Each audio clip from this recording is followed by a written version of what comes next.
Hello everyone, इस video में हम देखेंगे क्लास 4 ईवीएस का चैप्टर 10 हुतुतु हुतुतु। तो देखिए हुतुतु हुतुतु जो है ये एक स्पोर्ट है, ये एक खेल है। जैसे कि हम लोग कबड्डी खेलते हैं ना, कबड्डी का जो गेम है उसमें बिना आपको सांस लिए सांस रोक करके कबड्डी कबड्डी कबड्डी बोलते हुए जाना होता है। इसी तरीके से इसी सेम गेम को हुतुतु हुतुतु भी बोलते हैं। जैसे कि ये देखिए येलो वाली जो शर्ट है ये एक टीम के मेंबर्स हैं सारे के सारे, और ये जो ग्रीन शर्ट वाली बच्ची है ये दूसरी टीम की है।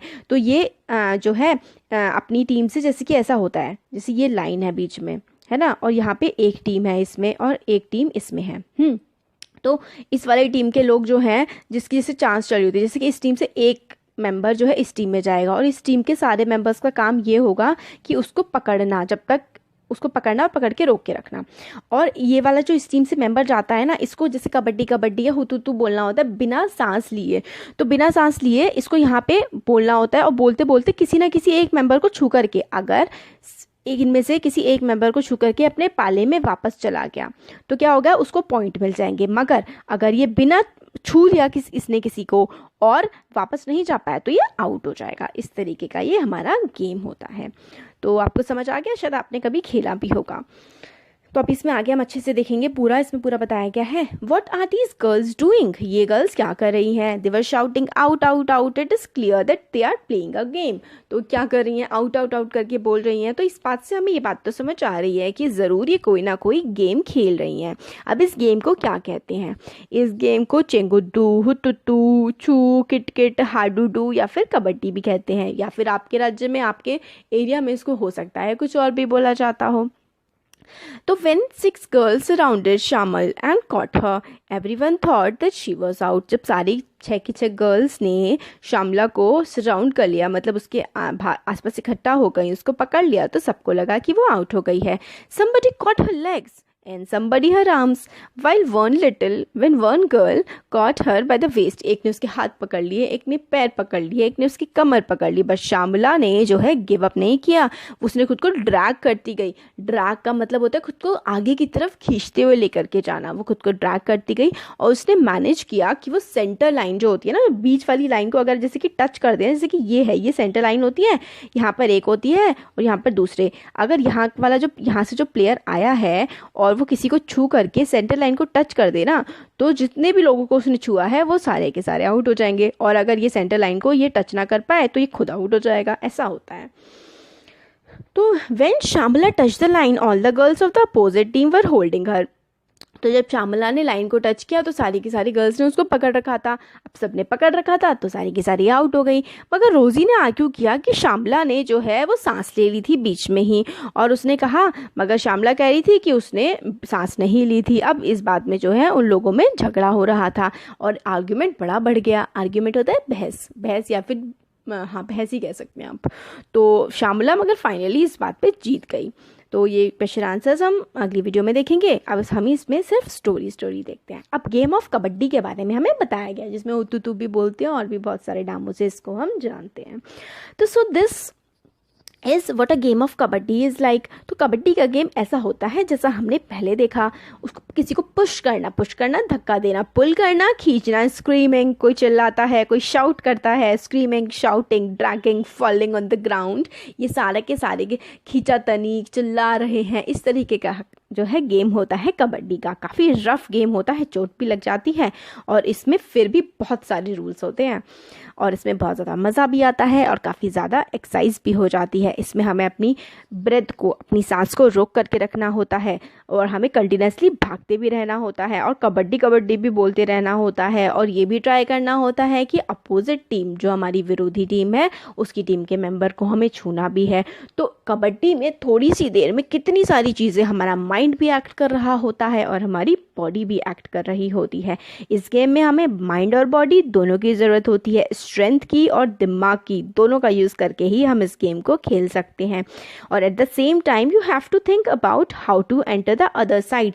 इतना सब कुछ, आपको सांस नहीं लेनी है, आपको कबड्डी कबड्डी बोलना है, आपको भागना है, आपकी दूसरी टीम के प्लेयर को छूना है, और ये सब करके आपको अपनी टीम के पाले में वापस भी, पाला होता है अपनी टीम की साइड वापस भी जाना होता है। आपको खुद को छूने से भी बचाना होता है। इतनी सारी की सारी चीज़ें आपको करनी होती हैं कबड्डी के गेम में।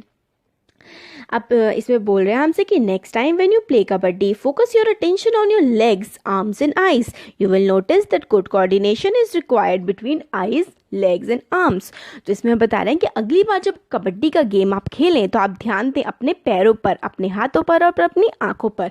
और जो गुड अच्छा कंसंट्रेशन का मतलब होता है ध्यान, बिल्कुल ध्यान से आप लोगों को कंसंट्रेशन, कोऑर्डिनेशन, बिल्कुल कोऑर्डिनेशन चाहिए होता है, मिलाप. कोऑर्डिनेशन का मतलब होता है कोई भी काम अच्छे से करना, सोच समझ के ध्यानपूर्वक एक साथ करना होता है, कोऑर्डिनेट करना. तो हमारी आंखें, लेग्स और आर्म्स के बीच में कोऑर्डिनेशन होना चाहिए. ये हमें बताया गया है. अब आपसे पूछ रहे हैं कि क्या आप कबड्डी खेलते हैं? क्या आपके स्कूल में, आपके एरिया में लड़कियां कबड्डी खेलती हैं? क्या आपको लगता है आपकी ग्रैंड मदर ने कभी कबड्डी खेली होगी? कबड्डी खेली होगी तो कब खेली होगी? इसमें पिंक बॉक्स में देखिए क्या दे रखा है, do girls in your area play kabaddi और एनी अदर आउटडोर गेम.